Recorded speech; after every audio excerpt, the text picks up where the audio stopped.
Today was Nijina's wedding night. She was sitting on the bed with wrapped in the red couple, anxiously waiting for her companion. She had many fears in her mind. Nijina was a college student, and she met Arshad at the bus stop. Arshad, wearing black glasses and wearing a pant shirt, kept staring at Nijina. Initially, Nijina did not pay attention to Arshad, but when he stood at the same place at the same time for Nijina. Nijina was from a middle-class family. Love was far away from the talk of love. In Nijina's eyes, love is only after marriage. Nijina was one of those girls who kept to herself. She would clean her heart. Once someone asked for forgiveness, she would forgive at the same time. Nijina's dreams were very big, but due to the conditions at home, her dreams would remain unfulfilled. She just wanted to fulfill these dreams. Nijina's age was around 23, 24. Nijina's eyes were deep blue and her lips were pink. Nijina didn't pay much attention to herself, but beauty was the best in Nijina, who kept looking at her and kept seeing her. Arshad was following Nijina for 2 months continuously. Nijina realized that whenever she looking at Arshad, he was looking at her. Once it occurred to him that why not to complain about him. But then the old father thought that the matter should not go further. Nijina's father used to work hard.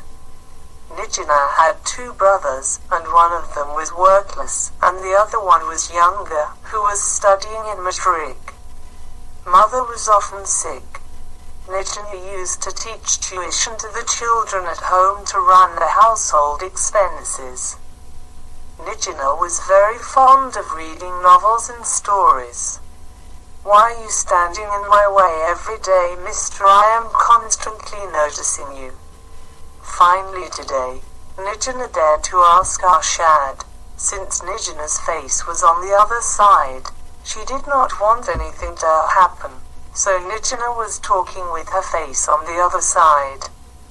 "At least you should think about my honor, not yours." Nijina was getting a little nervous. It was the first time she talked to an unknown person. Arshad said, "I stand up for your honor, and you may not know that the boys who stand next to me have their eyes on your body and they look at you with evil eyes. I stand up for your safety so that nothing bad happens to you. Don't move." That day some obscene boys were talking wrong about you. Now Nijina speak again. "Sir, I don't care what anyone says about me, and my honor is in the hands of Allah Almighty." From the other side, Nijina attracted the car, and Nijina got on the car and left. Arshad kept looking at Nijina. When Nijina was lying on the bed at night, she started thinking about the day. Nijina shook her mind and fell asleep because the next day was a holiday. Nijina went to her room for the purpose of rest.